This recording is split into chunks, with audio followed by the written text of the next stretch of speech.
guys, my name is Girish, your host for today for Back to Basics, another week of Back to Basics. I hope you're enjoying last week's episode because I know I did.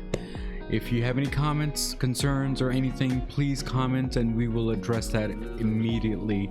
It will make my strong show, my strong personality, as everyone knows. Okay, so today we have an episode regarding salon, hair salon, or customer service, or is it both? I'm not really sure. We'll figure that out when we get on the call, but we have a person who I admire. She does the business well. She does the business correct. Her name is Nina Lancin from Concept Salon. So Nina, how are you doing today? And thank you for coming on my show. Thank you so much for having me on. How are you? Very good. Thank you, Nina, for coming. So the first thing is first, before we get into the basics, is what does back to basics mean to you for business or personal, or it could be the same answer for both?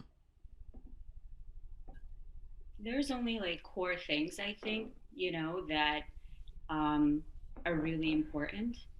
Those are just, for me in business and in life, it's all going back to happiness. Yeah.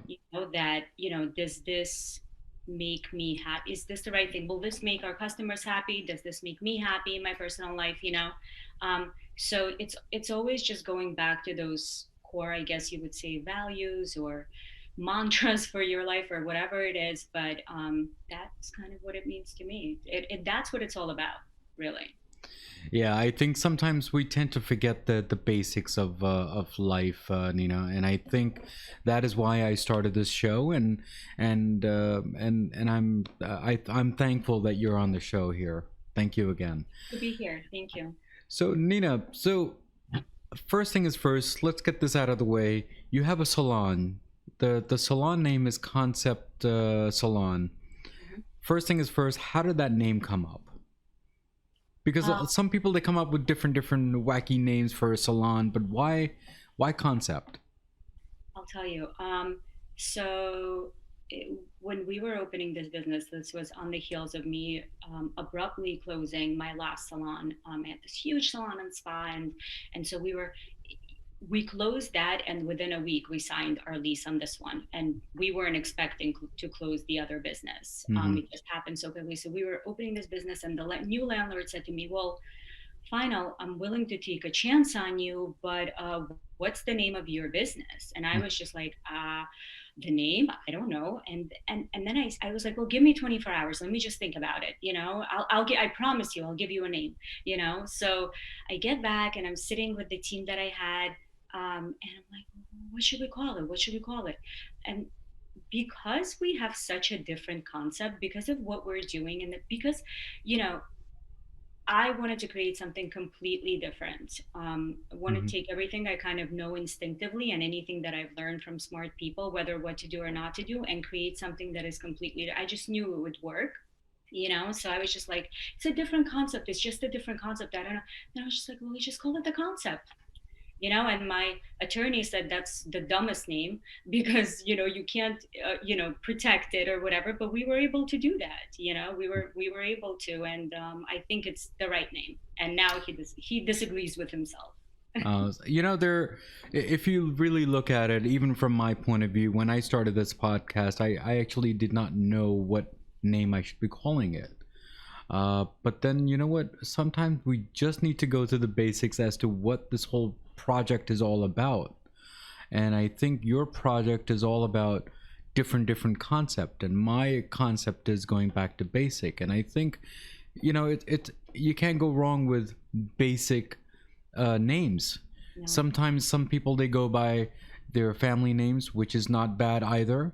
But sometimes you just need to go a little extra mile for a simple name, and I think that's what you did. So thank you for that. So Nina, so what is this whole salon is all about? I mean, it's all about hair products or customer service, or both. It really, well, I mean, I guess it's about, both, but the most, so we provide, I like to think, and I know this, we provide a refuge for women from the everyday stresses, from whether they go on our Instagram page or they walk into our salon. It's a vibe, they say, right? It's a feeling that they get, and this feeling is incredibly intentional.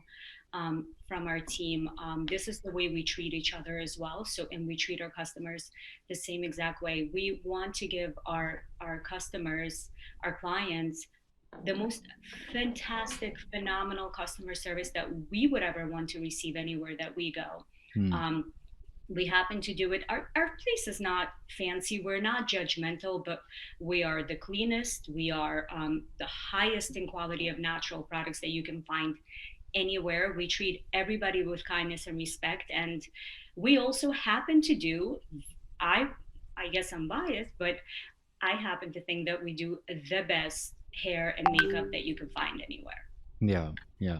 So, Nina, when I was speaking with you, um, what you did mention is that your salon only supports natural, Mm-hmm. natural products. Mm-hmm. So, do we want to talk about your natural product as to which brands do you follow and how do you bring that onto your shelf? Sure. So, so one of our lines that we carry is Aveda, which is a global natural brand. If you hear my sons in the background, I apologize. It's homeschool life, so I apologize if you hear them. No But worries. so yeah, we carry Aveda, which is a natural global, one of the highest in quality. I would say one of the highest qualities product lines out there. And then we also carry our own line, Gossamer, which is a hair smoothing line. Again, kind of the same thing. I go with what's affordable, what's the highest in quality, how do we deliver the best results, Hmm. how do we solve women's problems, Hmm. um, and do it in a way that is affordable and bring the highest quality, you Hmm. know. So we only carry two lines, Gossamer and Aveda. Awesome, awesome. So, so let's talk about a little customer service, if you don't mind. So, is customer service external or internal for you, or is it both? What do I mean by that? Do you treat your employees the same way as the customers, which is external? That's what I mean. We treat our employees we have the same respect. So our team culture is huge for us, Hmm. absolutely huge. It's probably, customer service and culture are same, as far as priorities and where we spend our time and energy and what we kind of harvest and work on all the time, is customer service and culture for our team. So we are completely ingrained in that. There is no one without the other. Hmm. Without happy employees, you don't have happy customers. Especially in a service based business, which is what we're in. Yeah, yeah. So is it right to say that you is it right to say when the service is done, then you're done with the customer, or do you go a little beyond than that for the customers? Right. We try to go above and beyond for our customers. So, like for example, our social media, our Instagram page is incredibly intentional. We just want to provide solutions to our customers, whether they are in the salon or out. So, we do questions, right? Like ask us anything and we will answer it. So, it's not just our customers who are asking, but other women around the world and men. We get questions from all over, about thinning hair, about what to do for a hair color, and I'm 19 years old and I'm already gray, things like that. And people come to us for that advice. And they also kind of come to us for, I guess, maybe a little humor. We are who we are, whether you see us on Instagram or you come in real life. We are who you are.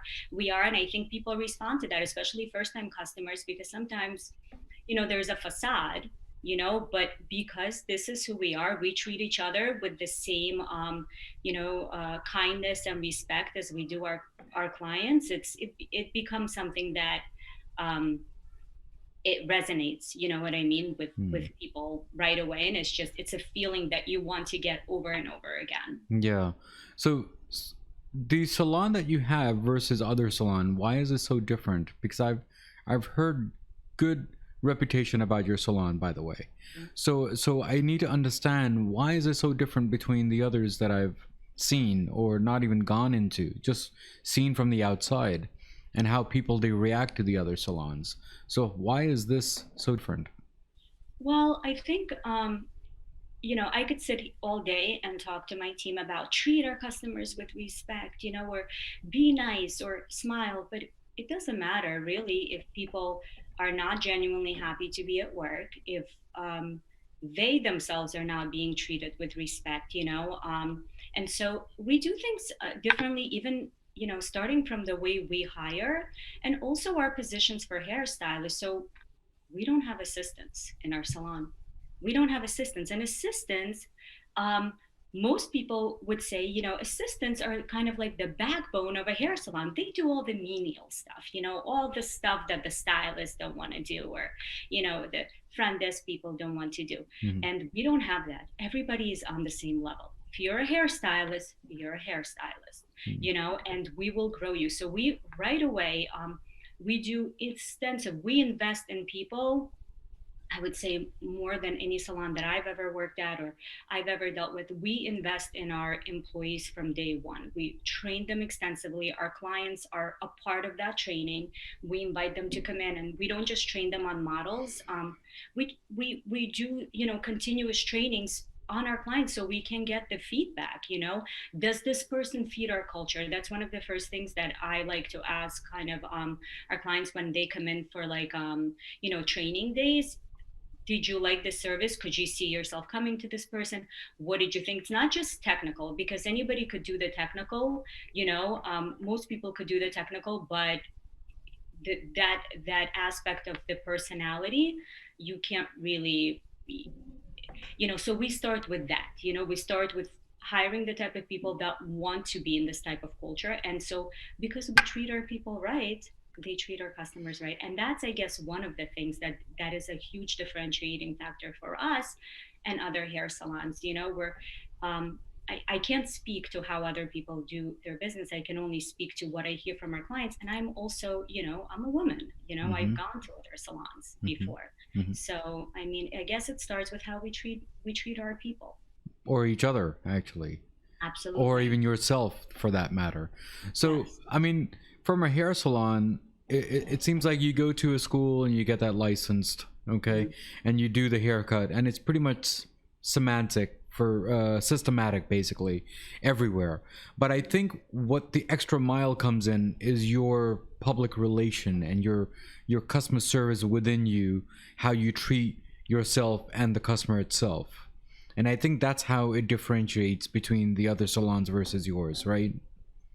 I mean, Yes. this is how I see it from the outside. I never saw it as public relations. In fact, we've been offered public, like PR, even on a pro bono, I guess, type of basis, and I'm very intentional on not necessarily doing that. I think our public relations is exactly what you said. It's how we treat our customers. That is the best word of mouth. That is the best form of marketing. You cannot beat it. There is nothing. I mean, this is how we have grown, even during this, what is a hard time. Of course, it's a hard time for everybody right now, but we continue to grow because they trust us. They're our public relations. Yeah, yeah. You Well, I know? mean, you're doing something with their hair, so obviously they should trust you.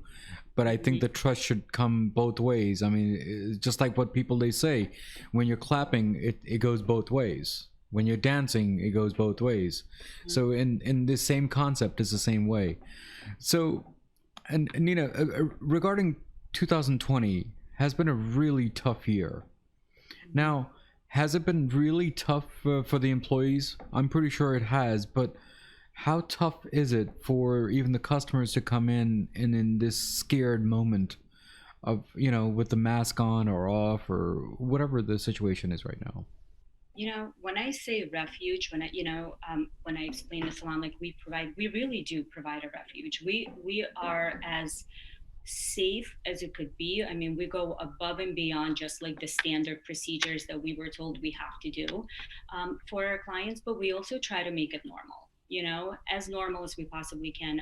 This is also a refuge for our employees. This is a place where they can come in and forget about what's waiting at home or what's going on here, and what this, we just kind of focus on what we're doing, on being the very best that we can be. And I would say for my employees, I really thought they would have a much harder go at it, but I know they're troopers, so that's definitely one of the things. But you know, we can't change what is, but we can change our attitude towards it. And that has been our attitude from the very first day that we reopened back in June.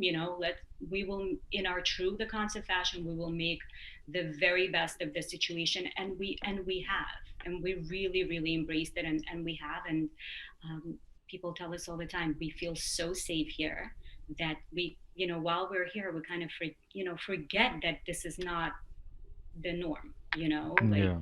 this is something completely different.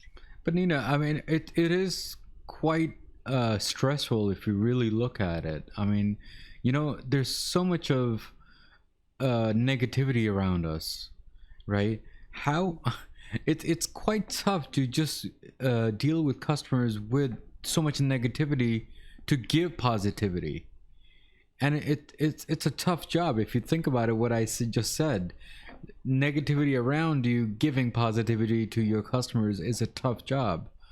I just don't know how someone does it, but I'm pretty sure uh, it's just like saying that when you're going on stage, you're putting a happy face, but you're actually not happy. You're still sad. So is this how it is, you think? No, I think we're genuinely we don't think about like, oh my god, I have to do this. I have to be here. We get to do this. We are lucky to have a business. I think we all, not just myself as the owner, we have morning huddles every single morning where we voice like what happened. Yes, yes, we do go over the numbers and all that, but we kind of talk about any, lessons and things like that. And I think the um, uh, overwhelming message that comes from our team on a daily basis is we get to have a job to come to that we love with people that we respect. We are still growing, we are constantly thinking about that. And we have people who want to come and spend their money with us. We are lucky. We really, really are. We're super lucky where other salons can't even open in some states. I think, you know, you're right. It's not the easiest time, but some people have it so much worse, Yes. will have it so much worse. And when you put it in that perspective, it makes it so much easier. Yeah, I mean, it was quite tough for me because during the beginning of this whole stuff, um, every salon was closed. And then what did I do? I went to the backyard, and my wife actually cut my hair. So, and it was all out of whack. That's a separate story, separate podcast, and separate show altogether. But it was definitely a tough time for all of us. But I think we're slowly seeing the light towards the end of it, even though that it's a long road for vaccine and all that stuff that you want to talk about. So in customer service world, okay, what I have seen is that slowly they're getting into artificial intelligence, like automated stuff. Salons will not be automated anytime soon. Or is there a robotic hand that you're gonna go and start cutting, or do you think we still miss that human interaction? Without that, what's to come? Yeah. I sometimes, when we talk about this, sometimes we're the only people that touch somebody. I mean, and that's the reality of things. We're the only people that someone can talk to, because we've been around for quite some time. We've gone through all sorts of life events with people, loss and marriage and children and all kinds of things. And to have somebody that to have this continuity with another human being is amazing. And that's part of the reason why I think that salons will always be around. Yeah, maybe, a robotic hand will be able to do a blowout, um, but I don't think that's anything that anybody would ever want. You kind of want that. Yeah, so I mean, Nina, from my technology field, I think what I feel for artificial intelligence, which is like deep machine learning or automation, whatever you want to call it, I think there's certain features I think we should use as automation. But I think there are certain items we should just leave it alone and make it human interaction, just like your salon. Forget salon, but even other items too, and other businesses out there. I think human interaction is very important. It's tough for the kids now because now they're at home, so it's the same concept. It's a Yes. I don't know, the school and the kids is just like I mean, I just said the concept. So I mean, it's really a concept if we really think about it. Human interaction is so damn important, and we tend to forget the basics of that. Um, yeah, so I'm happy on that part. That human interaction is not going anywhere. So Um, so what is concept another 5 years from now? Forget all the vaccine and the COVID stuff and everything else. What are your plans for the next 5 or even 10 years, depending on what your plans are? um, I just want to keep evolving. I want us to keep growing. I want us to keep learning. Every day we learn something, we make it better. We are not where it's interesting. I'm pretty disciplined. I plan out my week and I plan out things. And overall, the big picture, I kind of know. Like I know we're gonna grow. I know we're going to continue providing the best solutions to our clients and also the best solutions to anybody that is in this field. Yeah. For a career.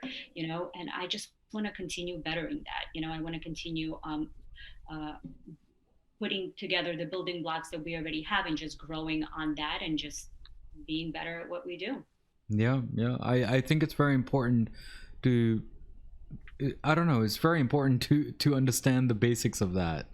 Um yeah, so let me start from beginning on this part here. Salon, what other businesses are there besides salon that you think that you're going to tap into? Because I've talked to you many times. It seems like you have a business minded and customer relations. So there has to be something else besides the salon that you are running, or do Right. you want to just explore more?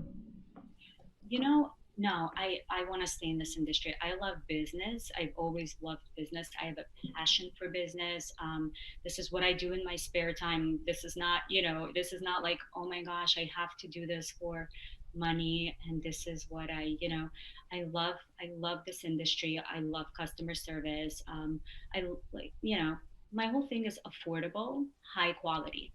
Whatever it is that I do, I want to be able to make it high quality and affordable, and I want to stay in this industry. If it's helping stylists growing their careers, which I happen to be pretty good at, I've created many. Not me myself. I've created stylists, but I've helped a lot of stylists create the most fantastic careers. So whether it's that or working on our fantastic product line Gossamer and making that the affordable, highest quality product that people will reach for. That we already have a couple of we have this one product in this particular line that outsells. I mean, Aveda is a global brand, right? And an amazing brand at that. We have one product that we sell with Gossamer that outsells any Aveda product times 10 every single month in our Mm. salon. And that one of our stylists going on vacation and she's like, I need it. Like you can't leave home without. And that's what I want to continue doing. I want to create such products, not fluff, not BS, not something to take your money, but something that you can't live without, something where it's like, oh, Gossamer, I trust it. The concept, I trust them. So, And that's what I want to keep doing. so Gossamer is more like you're paying for Honda car but getting a Maserati feel. Is that correct? Is that the good That, analogy? that's the perfect analogy, absolutely. Yeah. And kind of the same with the concept. Like I said, not judgmental, not fancy. We're not none of that. You come in and you know that you're in a down to earth, but the highest quality you're going to get. Your results are going to be out of this world, and kind of the same. I guess that's my niche. That's what I do. Yeah, so you're trying to build a Maserati in a Honda engine. Mm. I think that's how I came about on that part. So Nina, I know that you read a lot. So what books do you recommend for people who are starting or who just wants to read in general? I actually just finished reading Tony Hsieh's book. I don't know if you're familiar with him, Zappos. Mm-hmm. His book is called Delivering Happiness, and it resonated so much. I mean, this is what we already did. It was just so good for me to know that, oh, wow, this fantastic company. Um, I would say, so his whole thing is also kind of like a back to basics situation.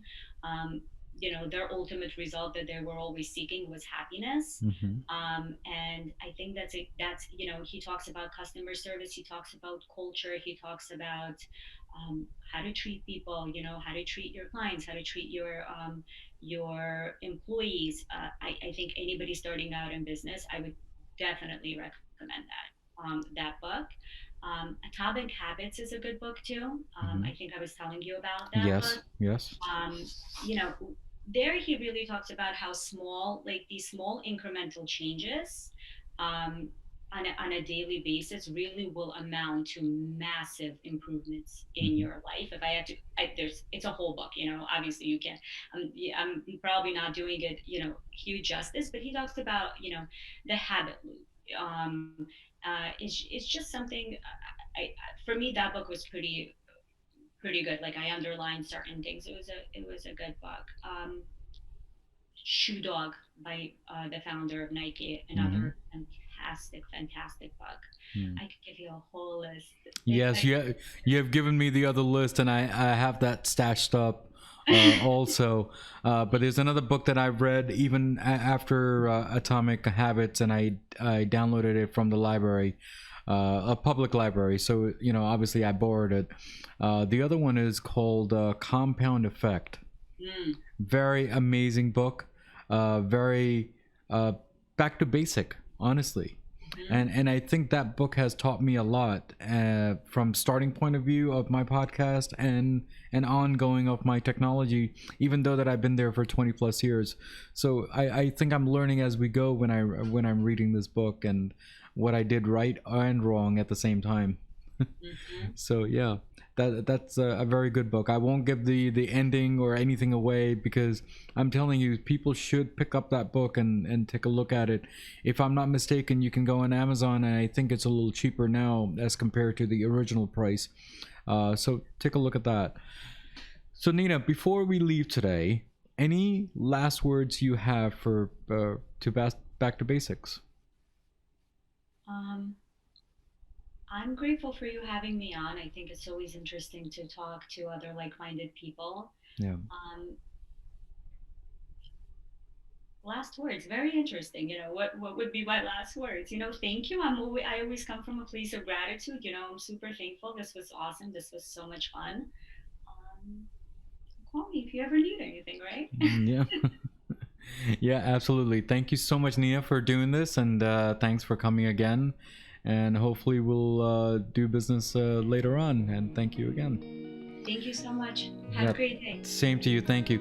So, guys, we spoke with Nina today. We talked about customer service. We talked about what she does and what she's doing, and she recommended some few books too. So, there's a quote of the day.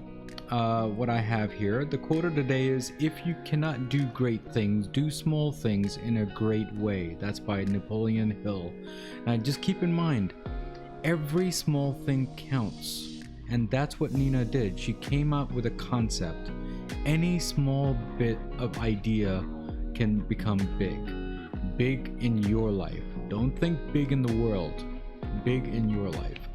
So guys, as usual, as always, at the end of the episode, I always say, everything in life goes back to basics, and that's what we did today, guys.